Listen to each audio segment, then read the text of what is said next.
আসসালামু আলাইকুম। আজকে আবার একটা নতুন রেসিপি নিয়ে আমি হাজির হয়েছি। আশা করি কাছে দূরে যে যেখানে আছেন সবাই খুব ভালো আছেন।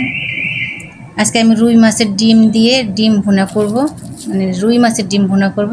এই জন্য প্রথমে যেটা লাগবে এটা হচ্ছে রুই মাছের ডিম।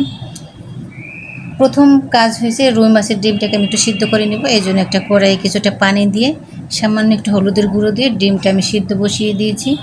এতে হবে কি, ডিমের সুন্দর একটা কালার আসবে এবং ডিমের যে একটা গন্ধ থাকে ওটা চলে যাবে। নিয়েছি পেঁয়াজ কুচি, রসুন কুচি, কাঁচামরিচ কুচি। রসুনটাকে আমি লম্বা লম্বা করে কেটে নিয়েছি। এখানে 2 চা চামচ পরিমাণ আদা রসুন বাটা আছে, হলুদের গুঁড়ো, মরিচের গুঁড়ো, ধনিয়া গুঁড়ো আর জিরার গুঁড়ো। নিয়েছি 3-4 টুকরা লেবু আর নিয়েছি 3-4টা লেবু পাতা। এখানে কচি পাতাটা ব্যবহার করার চেষ্টা করবেন, এতে খুব সুন্দর একটা ফ্লেভার পাবেন। আমি আসলে যাকে বলছিলাম দেওয়ার জন্য সে এই মানে কচি পাতাগুলো দেয়নি, তাই আমি ঘরে গন্ধরাজ লেবু ছিল এটা কেটে নিয়েছি ফ্লেভারের জন্য। ডিমটা হয়ে গেছে, এটা কিন্তু বেশি সময় লাগে না, 2-3 মিনিট বলক আসার পরে 2-3 মিনিট জাল করলে হয়ে যায়। এবার এটা আমি পানি সেঁকে নেব।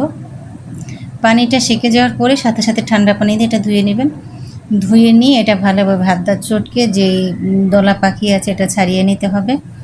এই যে দেখেন, আমি আপনাদের দেখিয়ে দিচ্ছি যেন একটু দলা পাকিয়ে না থাকে। আর দলা পাকিয়ে থাকলে কিন্তু এই খাবারটা খেতে মজা লাগবে না। এই যে আঁশ যেগুলো দেখতে পাচ্ছেন এগুলো সব ফেলে দিব আর সব সুন্দরভাবে হাতে মেখে নিতেছি। ওটা আমার মাখা হয়ে গেছে, পাশে রেখে দিয়েছি। এবার আমি মেন কোর্সে চলে এসেছি।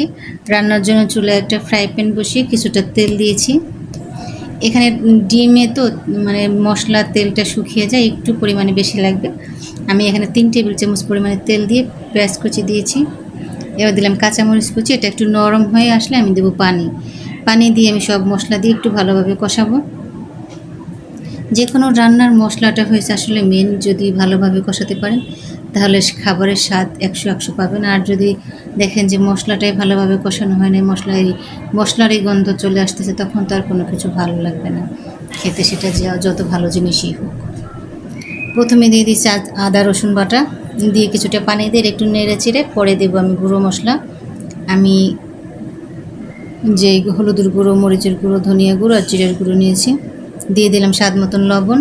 সিদ্ধ করার সময় কিন্তু আমি লবণ দিইনি, তাই এই পর্যায়ে আমি সব যতটুকু দরকার ততটুকু দিয়ে দেবো। এবার দিয়ে দেবো আমি গুঁড়ো মশলা দিয়ে আমি আর একটু পানি দেবো। পানি দিয়ে এটা কষাবো। তারপর ওই পানিটা শুকিয়ে গেলে আমি আবার একটু পানি দেবো।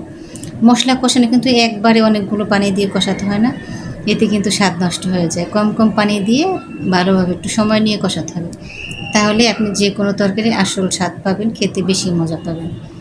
এই পানিটা শুকিয়ে গেছে, আমি আর একটু পানি দিয়েছি। এটা শুকিয়ে গেলে এরপর একটু পানি দিয়ে কষিয়ে তারপরে আমি ডিমটা দিয়ে দেবো।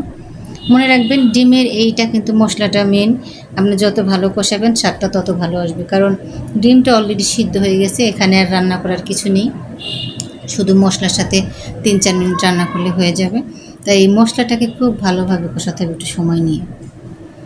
ডিম ভাজার তেল ছিল এটা আমি দিয়ে দিয়েছি, এই জন্য এভাবে হচ্ছে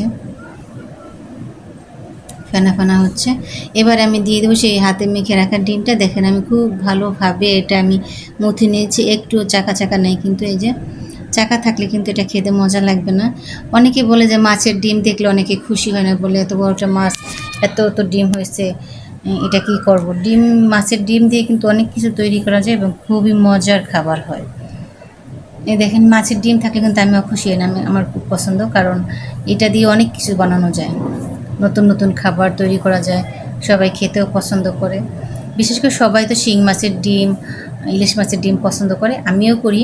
বাট এই মাছের ডিমগুলো আমি পছন্দ করি। আমি এই এক সময় এক একভাবে রান্না করি, তবে এই রান্নাটা আমি বেশি করি, ডিম ভুনাটা। এটা সবাই খুব পছন্দ করে, মানে এটা রান্না করলে অন্য ডিশের দিক বেশি ওটা তো মানে তাকায় না, এটা দিয়ে চেটে পুটে খেয়ে শেষ। এটা যদি আপনারা বাসায় একবার তৈরি করে খেয়ে মানে সবাইকে খাওয়াতে পারেন, দেখবেন এরপর আর ডিম, যদি মাছের ডিম থাকে আর কেউ খুশি হবে না, বরং খুশি হবে, বলবে যে এইভাবে রান্না করে দিতে। এভাবে ডিম রান্না করলে ভাত একটু বেশিই লাগবে ইনশাল্লাহ। একটু পানি দিয়ে আমি নেড়ে চেড়ে রান্না করে নিয়েছি 3-4 মিনিট। এখন দিয়ে দিচ্ছি আমি রসুন কুচি, আর রসুন কুচিটা অবশ্যই দেওয়ার চেষ্টা করবেন। রসুন কুচিটা একটু লম্বা করে কেটে দিয়েছি সুন্দর দেখানোর জন্য, এটা আপনাদের ইচ্ছা। রসুনে খুব সুন্দর একটা ফ্লেভার আসবে। দিয়ে দিচ্ছি আমি লেবু পাতা, এখানে একটু কচি লেবু পাতা ব্যবহার করার চেষ্টা করবেন, তার মধ্যে ভালো ফল পাবেন। দিয়ে দিলাম 3-4টা কাঁচামরিচ, কাঁচামরিচটা আমি দিয়েছি ফ্লেভারের জন্য, আর যদি কারো ঝাল খেতে ভালো লাগে সে নিয়ে খেয়ে নেবে। আমি 4 টুকরা লেবু দিয়ে দিছি। লেবুটা কিন্তু গন্ধরাজ লেবু, অনেক ঘ্রাণ। লেবু পাতার যে ফ্লেভার, লেবুর যে ফ্লেভার, এটা দিয়ে আমি রান্না করার জন্য পাতা একটু কম, তাই লেবু দিয়েছি। আপনাদের কাছে যদি পাতা বেশি থাকে তাহলে কচি পাতাটা বেশি দেবেন, লেবু দেওয়ার দরকার নেই। রান্না কিন্তু প্রায় শেষ। ডিমে যেই তেলটা নিয়ে যাচ্ছে এটা কিন্তু আস্তে আস্তে ছাড়বে। লাস্টে আমার একটু স্কিপ হয়ে গেছে, আমি 2 টেবিল চামচ ঘি ব্যবহার করছি। দেখেন একেবারে শেষ পর্যায়ে আমি চলে আসছি রান্নার। এটা কিন্তু রান্না শেষ।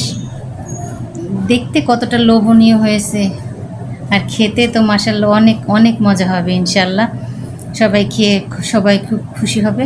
সবাই ভালো থাকবেন, আর এভাবে মাছের ডিম ভুনা করে খেয়ে খাবেন। আমার জন্য দোয়া করবেন, আর দয়া করে আমার চ্যানেলটাকে লাইক, কমেন্ট, শেয়ার দিয়ে পাশে থাকবেন। আর সাবস্ক্রাইব যারা এখনও করেননি তারা দয়া করে সাবস্ক্রাইব করে দিবেন।